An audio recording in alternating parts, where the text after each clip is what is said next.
In the autumn of 1935, Louis Le Play was walking near the Champs-Élysées when he heard a voice coming from the street. He stopped. He had been in the Paris entertainment world for 20 years. He had heard many voices. He had not heard this one before. The voice belonged to a young woman named Edith Piaf. She was 20 years old. She had been singing in the streets of Paris for most of her life, in Belleville, in Pigalle, on the corners where the foot traffic was dense enough to produce a few francs from the passers-by who stopped and then moved on. She had been doing this since she was a child, following her father, an acrobat and street performer, into the specific life of the Parisian working-class entertainer, the life of the pavement and the hat passed at the end and the next corner when that corner was worked out. Le Play ran Le Journées, a smart cabaret on the Champs-Élysées that attracted a clientele considerably more prosperous than anything the young woman singing on the street had ever performed for. He was not a man who went in search of performers on the pavement. He was a man who could afford performers who had already been found. He heard the voice, and he stopped anyway, because the voice required stopping. He went to speak to her. The conversation that followed is one of those moments that the people who have written about Piaf's life have returned to repeatedly, because it is the moment when the shape of the career was decided. A cabaret owner and a street singer on a corner near the Champs-Élysées in the autumn of 1935. What Le Play heard when he heard the voice was not potential. He had enough experience to recognize what he was hearing without having to imagine what it might become. What he heard was already what it was going to be. He offered her a slot at Le Journées. She accepted. The terms were simple. She would perform, she would be paid, and she would need a name that the cabaret's clientele could receive. Edith Piaf was the name she had been born with. What Le Play gave her was La Môme Piaf, the little sparrow. In Paris slang, a Piaf was a sparrow, small, streetwise, everywhere in the city, and rarely noticed. The name fit what he had heard in the voice, something from the street that had not lost the street in becoming itself. On April 6, 1936, Louis Le Play was found shot in his apartment in Paris. He had been murdered. The investigation that followed was the kind of investigation that the murder of a well-known figure in the Paris entertainment world of 1936 produced. Wide, public, and deeply consequential for the people associated with the victim. Piaf was questioned. She had known him. She had been among the people who had contact with him. The questions were about what she knew, who she knew, the specific circles that she moved in, the circles of the Parisian street world, which were not the circles that the Le Journées clientele moved in, and whose relationship to the murder was part of what the investigation was attempting to establish. She was not charged. The investigation did not find evidence sufficient to connect her to the crime. The specific facts of the case, who had access to Le Play's apartment, who had motive, what the circumstances of the morning of April 6th had been, were examined and did not produce a clear answer. Piaf was questioned, her answers were recorded, and she was released. But the questioning and the association with a murder investigation produced consequences that the crime itself would have produced in any case. Le Play was dead. The patron who had created the conditions for her arrival in the Paris entertainment world was gone. The trajectory he had set in motion did not disappear. The first disc existed, the name existed, the reviews existed. But the immediate context that had supported her first months in the legitimate entertainment world had been removed by the specific and irreversible fact of his death. There was also the damage to reputation. Paris in 1936 was a city where reputation in the entertainment world mattered in practical terms, not merely social ones. To be associated with a murder investigation was to be associated with a category of trouble that the people who ran cabarets and managed entertainers preferred not to deal with. The questions about what she knew and who she knew, the questions about the circles she moved in, had implications for her commercial prospects that outlasted the investigation itself. She had to rebuild. The rebuilding was not the rebuilding of someone who had lost a long-established career. She had been in the professional entertainment world for less than a year.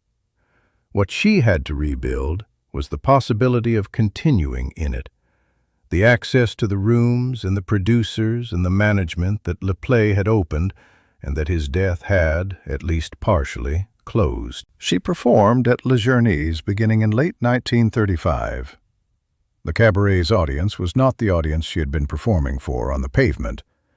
They were people who had come in from the evening chill and who expected the specific quality of entertainment that a room like Le Journey's provided, polished, sophisticated, the city's entertainment world at its professional best.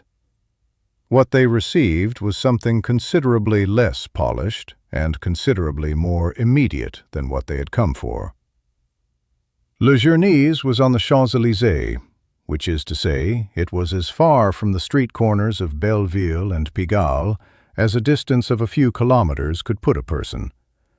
The clientele were professionals, intellectuals, people of the Parisian upper-middle class who spent their evenings in the rooms that the city's nightlife had arranged for them.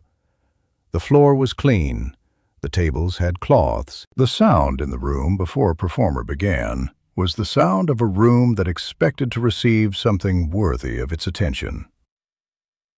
She was not polished. She had not been trained in the conventional sense, not in voice, not in stage presence, not in the management of a room. What she had was the years of street performing that had taught her, without any institution or pedagogy, that the room requires everything you have, and that everything less than everything fails. She had learned this on corners, where failure meant no francs, which meant no food. She had never had the luxury of giving less than everything. The Le Journey's audience received her in the specific way that sophisticated audiences receive something that they did not expect and cannot quite categorize. There was not immediate acclaim. There was interest, the specific interest of people who are encountering something they have not encountered before and are deciding what they think. Le Play had seen this response in the room before. He had seen it when something genuine arrived without the usual credential markers. He gave it time. The critics came. This was how things worked in the Paris entertainment world of 1935. If the cabaret was the right cabaret, the critics came. Le Play had chosen his own venue with sufficient care that what happened within it was considered worth the attention of the people who wrote about what happened in Paris cabarets. The critics heard Piaf. They wrote about her in terms that were, for a performer who had been singing in the street a month earlier, extraordinary. Jacques Canetti of Polydor Records came to Le Journey's and made her an offer. She recorded her first disc in December 1935. The year 1936 began with Edith Piaf in possession of things she had not had in the autumn of 1935: a name, a venue, a record deal, and a growing number of people in the Paris entertainment world who knew who she was. She had not pursued any of these things through the usual channels. She had been found by Le Play, and Le Play had arranged the conditions in which she could be found by the rest. The rebuilding took time. The years between 1936 and the late 1930s, when her career began to find its second momentum, were years in which the access was not the access it had been in the autumn of 1935 and the early months of 1936. She worked. She performed where she could get booked.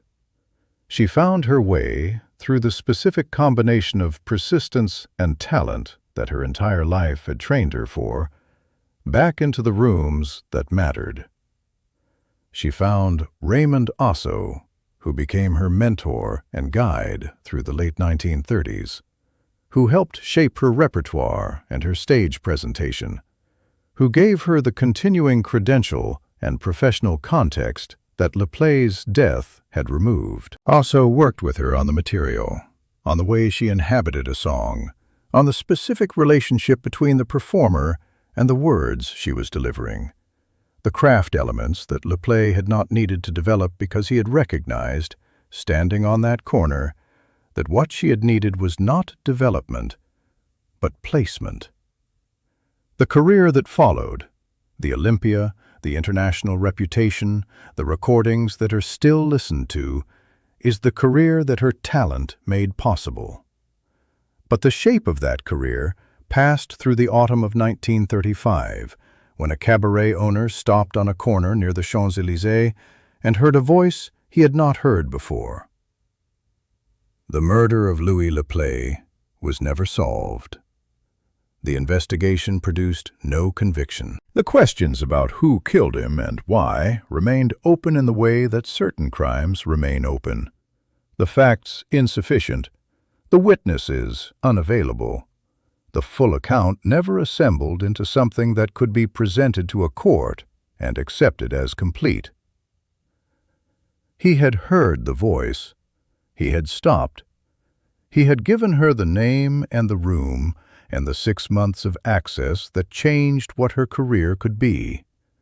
And then he was gone, taken out of the story by a violence that the story does not explain and that the record of her career carries only as an event: the death of the man who found her and the years of rebuilding that followed. The name he gave her lasted: the Sparrow, La Edith Piaf. It was the name on the first disc and the name on the first review, and the name that became, in the years that followed, the name the world knew. He stopped to listen, and what he heard was what was there, complete, already arrived, waiting only for the room that was large enough to hold it.